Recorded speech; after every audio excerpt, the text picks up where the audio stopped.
Yo, c'est Noémie et aujourd'hui je vous retrouve pour une vidéo que vous attendez tous avec impatience, les 2021 Book Awards.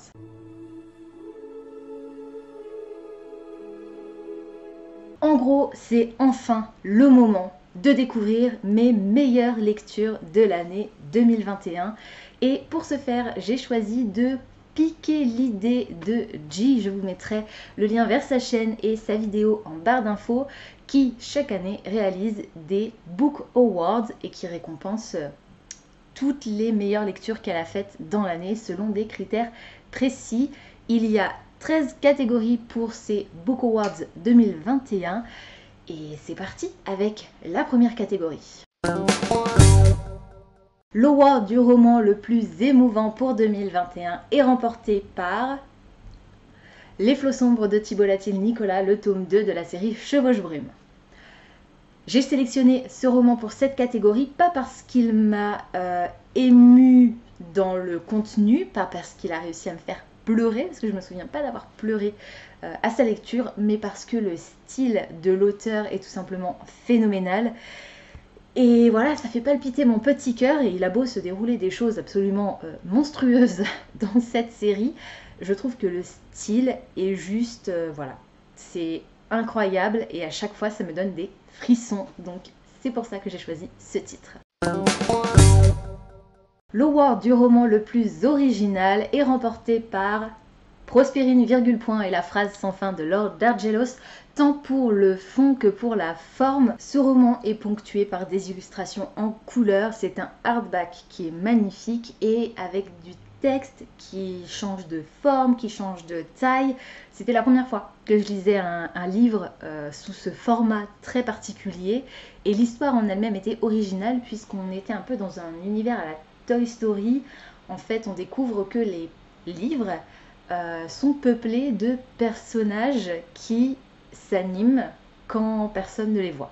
Quelque chose comme ça. C'est un peu plus compliqué que ça, mais voilà, ça m'a beaucoup fait penser à Toy Story et j'ai trouvé que c'était très original comme concept, tout comme est originale la forme même du texte. L'award du roman le plus surprenant est attribué à L'Alchimiste de Stephanie Meyer, tout simplement parce que je ne m'attendais pas à aimer autant cette histoire et pourtant il a remporté mon coup de cœur pour le mois de février ou mars, je ne sais plus, c'était ma meilleure lecture du mois. C'est un thriller scientifique tout simplement et notre héroïne va être un petit peu pourchassée par le gouvernement, oui ou pas, on ne sait pas trop par qui, mais voilà. Et j'ai adoré, c'était hyper plein d'action, enfin voilà, je m'attendais pas à l'aimer autant. Le thriller, et encore plus le thriller scientifique n'étant pas forcément un genre que j'apprécie particulièrement, enfin que je pensais pas apprécier particulièrement, j'ai été très agréablement surprise de découvrir cette histoire et de l'aimer autant. L'award du roman le plus drôle est remporté par Nevernight de J. Christophe, le tome 1, N'oublie jamais, pour la simple et bonne raison que les notes de bas de page de cette série sont à mourir de rire, que ce soit... alors c'est de l'humour très noir, de l'humour très sarcastique, mais mon Dieu, les barres de rire que je me suis tapée avec cette lecture, c'était une lecture commune avec Diane en plus, oh yeah, c'était hilarant. Et pourtant pareil, comme pour Chevauche-Brume, il se passe des choses atroces dans cette série, mais voilà, c'est le style de l'auteur est fantastique et c'est vraiment, je pense, le roman qui m'a le plus marqué par son humour. L'award du roman le plus décevant, aïe aïe aïe aïe, est attribué à Le Royaume assassiné d'Alexandra Christo et ça n'a rien à voir ni avec le titre ni avec l'autrice mais bien avec la traduction extrêmement mauvaise qu'en a fait l'éditeur français de Saxus. Ils sont au courant, les choses ont été modifiées, ils ont recruté, mais malheureusement, cette traduction a complètement gâché ma lecture et je voulais tellement l'aimer ce livre. C'est un titre des éditions de Saxus que j'adore. C'est une réécriture de La Petite Sirène qui est une histoire que j'adore et j'adore le concept même de la réécriture. J'ai pas aimé ce titre, ça a été extrêmement laborieux pour moi d'arriver au bout et ce qui est le plus décevant, c'est pas que je ne l'ai pas aimé, c'est que je pensais l'adorer et que je ne l'ai pas aimé. Voilà, c'est ça qui m'a le plus déçue. L'award du roman avec la plus jolie couverture est attribué à L'Aurésie de l'hiver de Laetitia Arnoux. Non mais, regardez-moi cette beauté. Voilà, ça n'a pas besoin de mots. Je trouve que cette couverture est vraiment somptueuse. Alors il y en a d'autres livres que j'ai vus, que j'ai reçus et qui sont vraiment sublimes pour l'année 2021. Mais parmi ceux que j'ai lus, je pense, et que je n'ai pas déjà noté dans cette liste, parce que une des petites règles du Book Award, en tout cas pour J et pour moi, c'était que je ne pouvais pas utiliser 2 fois le même titre pour remplir plusieurs catégories. Sinon, mon roman préféré de l'année 2021 aurait rempli quasiment toutes les catégories. Mais on y reviendra tout à l'heure, parce que forcément, je garde le meilleur pour la fin. Donc voilà, j'ai choisi L'Aurésie de l'hiver. C'est un des derniers titres que j'ai lu pour l'année 2021 et il est magnifique tant sur la forme que dans le fond. Et voilà, c'était très chouette. Je suis contente qu'il ait gagné un award. L'award du meilleur roman contemporain, à ma surprise, je pensais que ce serait Virginie Grimaldi. Eh bien non, l'award du meilleur roman contemporain est attribué à Aurélie Vallogne pour M'aimer dans les orties. C'était ma première lecture de cette autrice et je l'ai vraiment adorée. J'ai rigolé, c'était très rapide. J'ai beaucoup aimé les relations entre les personnages et je sais que je vais continuer à découvrir les romans de l'autrice. L'award de la meilleure romance est attribué à La Chronique des Bridgerton, le tome 1, Daphné et le Duc de Julia Quinn. J'ai énormément aimé cette romance historique. Le côté historique a énormément joué dans ma notation parce que j'adore cette période de l'histoire, cet endroit, ce lieu. Voilà, on est en Angleterre, à l'époque victorienne, il y a de la romance, on est dans la haute société. J'adore cet univers, ça a, comme dit, beaucoup joué sur ma note. J'ai hâte aussi de continuer la série et je crois que c'est une des séries sur lesquelles j'aimerais me mettre la priorité en fait pour 2022 parce que j'ai l'intégralité de la série ici. Donc ce serait bien que j'aille au bout ou peut-être pas parce que ça fait quand même 8 livres à lire sur toute l'année. Mais ils sont courts, pourquoi pas.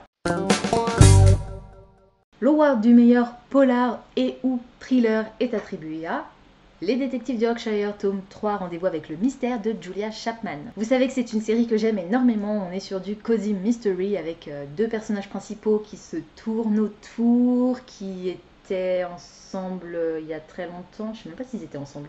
Non, ils n'étaient pas ensemble, mais ils étaient assez proches il y a plusieurs années. Le personnage masculin revient, les circonstances de son départ sont assez floues, les circonstances de son retour sont encore plus floues.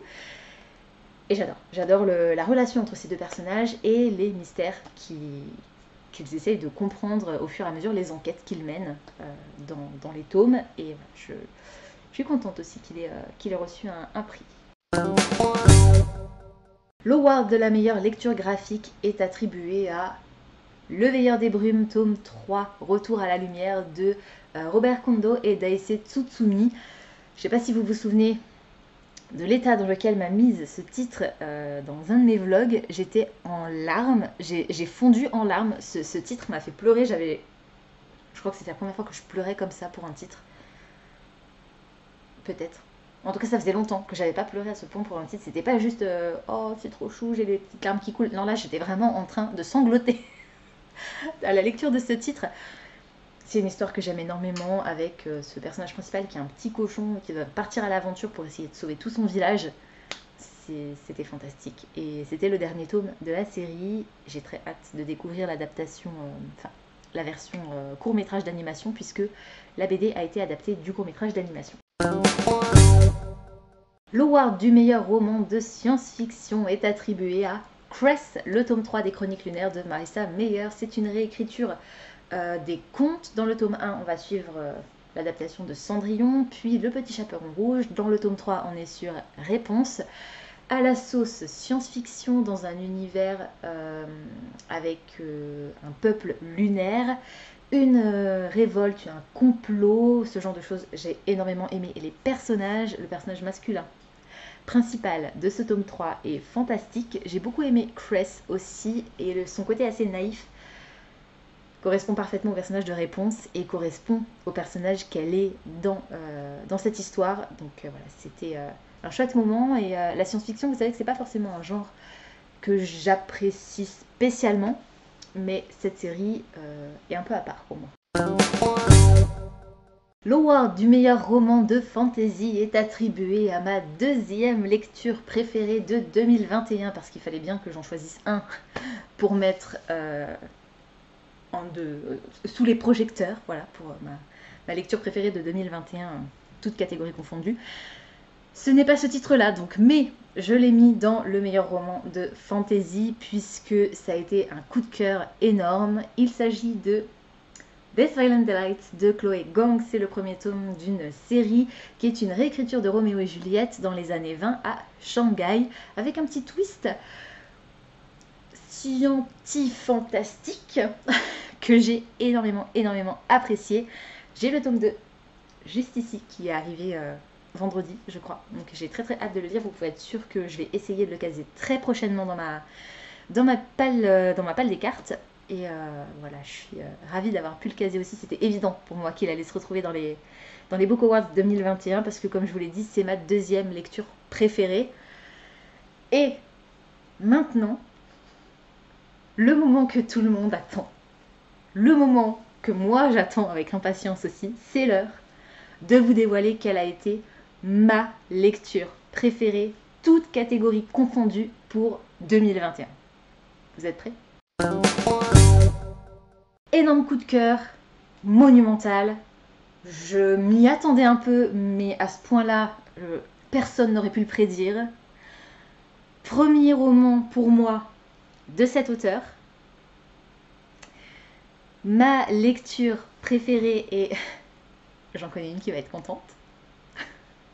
Ma lecture préférée de 2021, c'est La maison au milieu de la mer céruléenne de TJ Klune. Et je sens que Diane, derrière son écran, jubile. Elle avait menacé de me bouder si ce titre n'était pas mon meilleur titre de 2021. C'est le cas. Notre amitié survivra à ces Book Awards 2021. Ce roman, oh my god, il avait tout pour être un roman extraordinaire, et c'est un roman extraordinaire. L'histoire est fantastique, les personnages sont tous plus attachants les uns que les autres, les relations entre les personnages, que ce soit les personnages adultes ou les adultes avec les enfants ou les enfants entre eux, tout est phénoménal dans cette histoire. L'univers, le style de l'auteur. Je vous invite à redécouvrir mon avis sur cette lecture si vous ne l'avez pas encore vue. De toute façon, dans la barre d'infos, je vous mettrai les liens vers les critiques de tous les titres que j'ai cités dans cette vidéo. Voilà, je l'aime d'amour. Voilà, c'est tout pour aujourd'hui. J'espère que cette vidéo vous aura plu. Comme d'habitude, n'hésitez pas à me dire dans les commentaires si certains des titres que je vous ai présentés aujourd'hui vous intéressent, si vous les avez déjà lus et surtout ce que vous en avez pensé. N'hésitez pas également à me dire quels sont vos Book Awards pour 2021, quels sont les titres que vous auriez mis dans chacune des catégories. Pensez à vous abonner à la chaîne, à liker et à partager cette vidéo, ça me fera toujours plaisir. Pensez également à activer la petite cloche des notifications qui vous permettra de savoir quand je poste du nouveau contenu. En attendant de vous retrouver, je vous souhaite d'excellentes lectures et je vous dis à très bientôt dans une prochaine vidéo. Ciao!